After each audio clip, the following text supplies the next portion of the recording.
Hi everybody, it's Alan Beebe here at TrueAiki.com. And before we begin today, I wanted to give a little shout out. I'm giving a shout out to Mainz, Germany, and in particular to Juan, who lives he's Spanish, but he lives in Mainz. And last time I was teaching in Mainz at the end of the seminar, they gave me this shirt as a thank you gift, parting gift, and it is based on the Fudo Myo. You get the Siddham character here for Fudo. The Fudo Myo on Narita-zan. And obviously it's done in a much, I guess, simpler, you say, character kind of design. And that's what Juan does, is he is a artist, and he made this design, and it also has a character on the back. I don't know if Juan has plans for marketing this. I'd buy another one. Anyway, I just wanted to give a big shout out.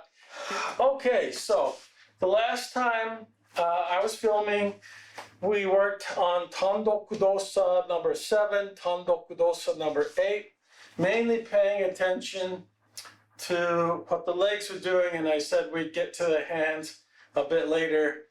Well, it turned out to be much later, but here we are, we're going to get to it today. And the important thing to recognize is that they're doing the same thing. So the legs, when they open and close, there's just like a triangle, 1, 2, 3. And when it opens and closes, it's opening the invisible line. It's an opening, closing on that invisible line. It's very, very important. When the leg turns, the whole shebang, the whole triangle again is turning. So that's where you get this working here. Same thing goes on up above. So when I'm opening, you kind of see here, I got 1, 2, 3. When I'm opening and closing, it's the invisible line. I'm traveling on that invisible line, okay? When I'm turning the whole shebang, the whole triangle, okay? When we're doing Tandoku Dosa 7, 8, 9, and 10, we're doing all of that at the same time. And this is solo body movement training, so we'll be doing it solo, but I'm going to introduce you to, well, not to our practice, because it's a separate practice, but I'm going to introduce you to why we move our bodies in this way by having a human being attached and seeing what the results are. Tandoku Dosa number 7. Tandoku Dosa number 7. Here's my belly button, okay? And my weight should be 50-50 between my feet, okay? My hand, this is a plane that's running through this line right here. And both hands are on that plane, okay? And one of the first things that happens is I turn this whole arm, okay? Not just the wrist. So I turn the whole arm, and actually I'm going to turn this whole arm as well, okay? I turn the whole arm, and this one's going to extend, okay? And you won't see it much, but when it does extend, there's that invisible line, and it's going down that invisible line. It's not the movement that's so important. It's where my force trajectory is. The force is coming out this way. So I'm not forcing my arm down. I'm creating force along this line. So it makes this Aiki-ju again in my arm. So it's turning, it's extending, okay? Turning, extending, and then we turn some more. And as I turn some more, by the way, when this extends, these are actually closing. So, okay, like this, and then the whole thing turns together. And you get this, it's like I'm holding a ball. My middle fingers are on this part of my hand, okay? My back, I haven't collapsed in here. This is turning like this, and my lower back is opening out. My upper back is opening out, okay? Let's do that again. So here, and they're turning in, okay? And then as I turn, now it begins to turn out. Okay, so now it's going like this, right? And for practice, we just stop there and go like this. If I had a human attached, I might, if I chose to, go this way, which it's very common in Tenkan practice. You'll see with a human being, people come this way, and then they'll come, usually they're coming out this way.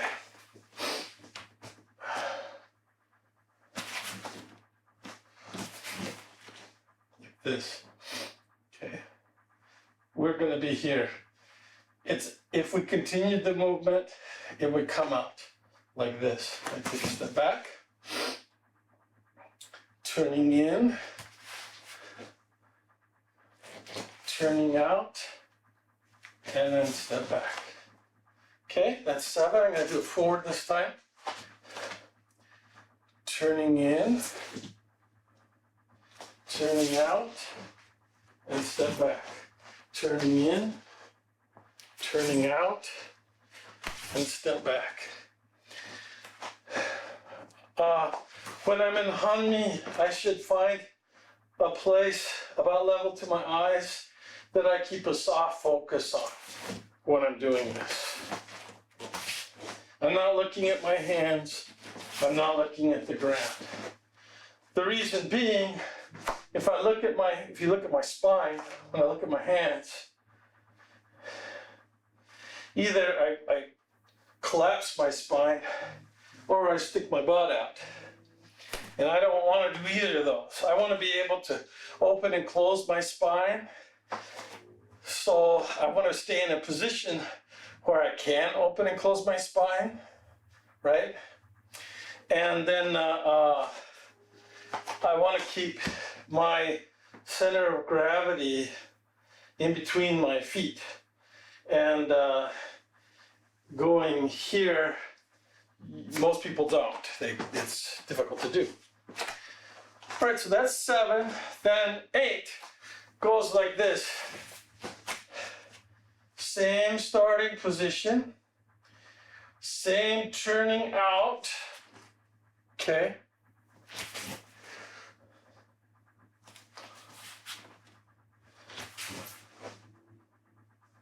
Okay.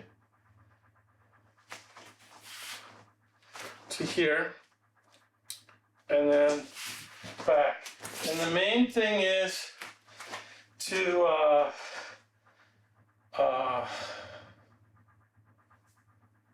keep your hands in front of your center line. So here and here, they're in front, here and here, they're in front, right? And forward. Okay. Here and here and here and here. All right? And there's another thing I like to have people do. It's not part of the Tandoku Dosa itself, but it's good training for that. And that is, so I'm going to do 7, and I'm turning in, and I'm coming here. I should immediately be able to come forward. And how most people do this is they turn, and when they come forward, they go like this. You'll be repelled back if you do that. So I turn, and I should have my balance so that I can immediately do my normal walking, which is a fall, so I can fall forward. Same thing with Tandoku Dosa number 8. Here I should be able to immediately begin walking forward as well. Hello everybody, it's Alan Baby here at TrueAiki.com, and with me today is my special guest, Tom Horton. Yay, okay. Okay, so let's try that. Let's do... You want to make the point that the Tandoku Dosa is done without somebody, but this is a big test. Oh, the Tandoku Dosa means solo body movement exercise. And so Tandoku Dosa is done, obviously, solo. Yeah, I'll talk about that more in just a little bit. So let's let Tom show us number 7.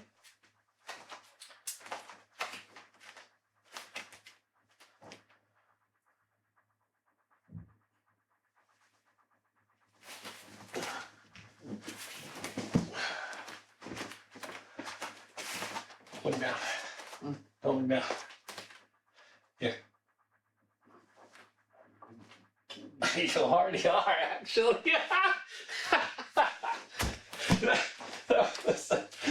That was a good one, right? From the grip. Actually, he's doing really well, so let's do another round. Woo! Here we go.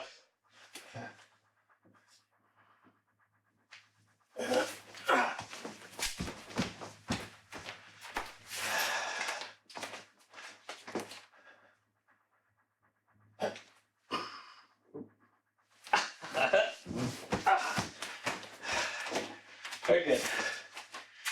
So, actually, by the little hiccup there, you can tell. Okay, what we're not doing is this. Can you get ready?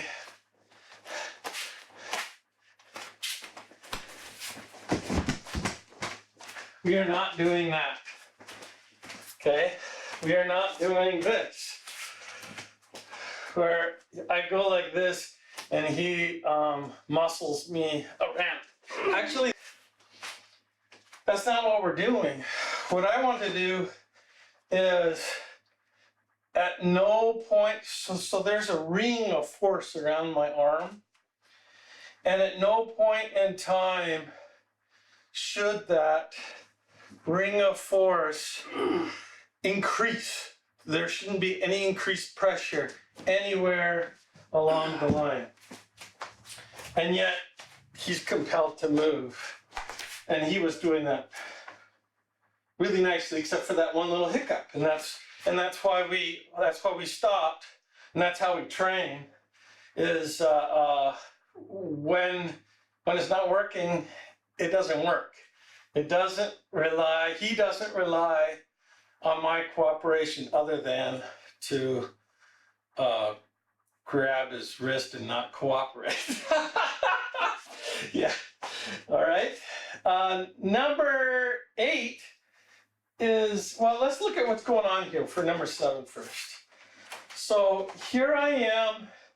You can grab under, side, over. We're taught over. It doesn't really matter. Shouldn't matter because, you know, all kinds of things happen. When we grab, first of all, we never ever grab like this. It's already out of my sphere of power.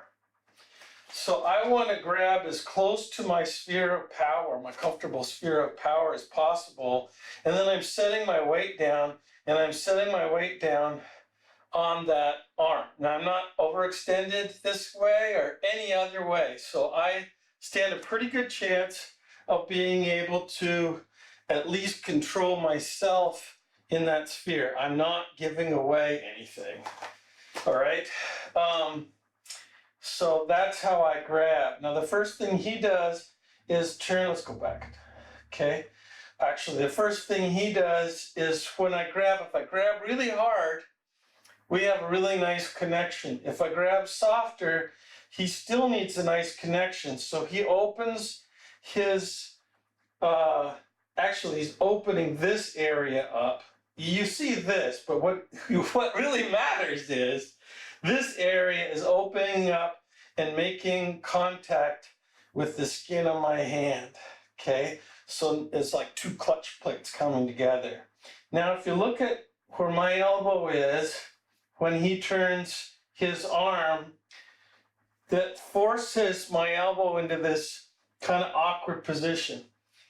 I should rephrase that. It doesn't force it, it moves it. It moves it without resistance into this position.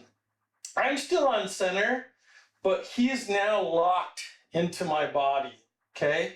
And when he extends his arm here, and now here's the important part, he's moving along this line, and his force line is there, okay?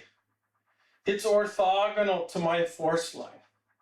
So he's not pushing my arm down. He's just opening his arm and my wrist moves down along with that structure. There's a big difference. If he creates a force line, which he can make it look exactly the same, and make a force line that goes this way, so go ahead and lock it, and he pushes in, he will probably bounce off of me, well, because there's about 100 pounds weight difference between the two of us. So he doesn't want to do that. He doesn't want to open that way. He's going to just gently open in this way, creates the force line this way. It's orthogonal to my force. There's really, I can't stop it because there's no resistance. There's nothing to stop. So here we go. He turns. Good. He opens. And even if he's all the way open, he can, it's funny because as long as he's creating force this way, it has an effect. If he's, in order to try to open more this way, he starts pushing down, it will have an effect too, but it'll have a deleterious effect. It will work against him. So already,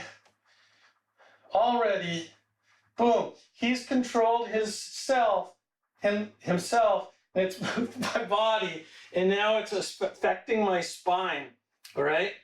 And this, it's in place, but you notice that I'm out of my, I was on center-ish, and then I completely lose it.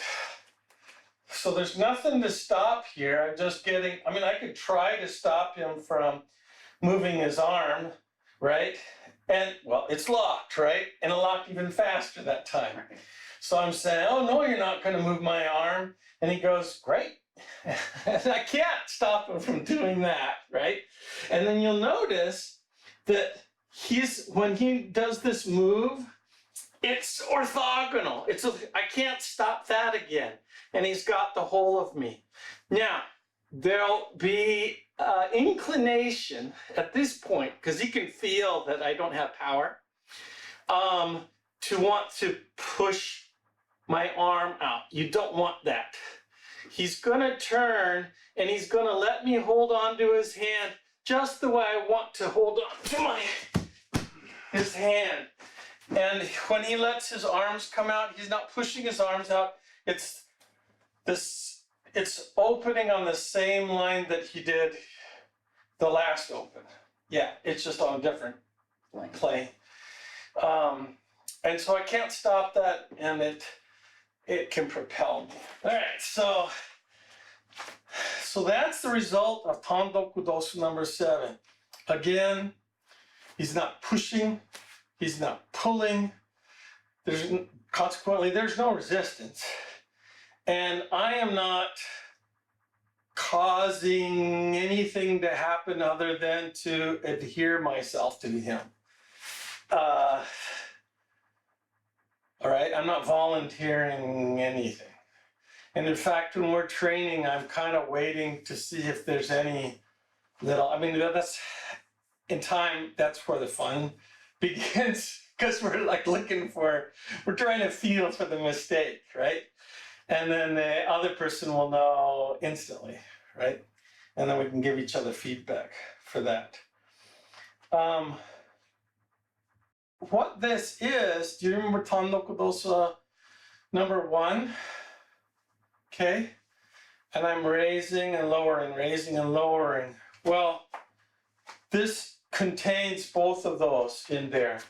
So he can raise, he's gonna do a raise. Oops, sorry. I couldn't quite come back. All right. Again. Okay. Okay. That's a raise. And he's using the same methods to get that to happen. And trust me, if I could stop it, I would, because Yes. because it's not comfortable. So I don't like to really volunteer myself to that too much. But it's the same principle, okay? And down is the let's do this one. Okay. Down is the same. Keep opening. Not pushing down. Yeah. Okay. All right. Again, same principle. So I can hold on. You can hold on anyway. Okay. It's easier for him if I hold on like super tight and try to kill him with it. That's just swell for him. So usually I hold on well, but kind of semi-intelligently, so that I don't just die if he nails the thing, okay, in here, right? And so if he screws up, I'm gonna catch him on this screw up. But if he gets it right, any power that I've used comes back into me. And so on Tandoku Dosa 7, 8, 9, 10, you'll see later, we're actually just doing that and doing that while turning. Why don't you just do an age? Yeah. And then do a 90-degree turn. Don't bounce me off the wall. Sure. Okay. And I think I can drop it. All right. Sounds good. That's my revenge for his first lesson car, right?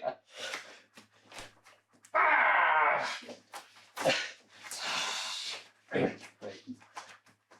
Okay.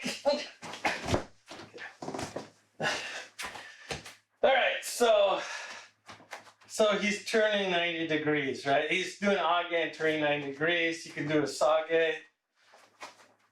All right, gotta get my spine back in my body again. Go ahead. Okay. Okay, that's good. And all Tenkan is a combination of sage and age with a 180-degree turn.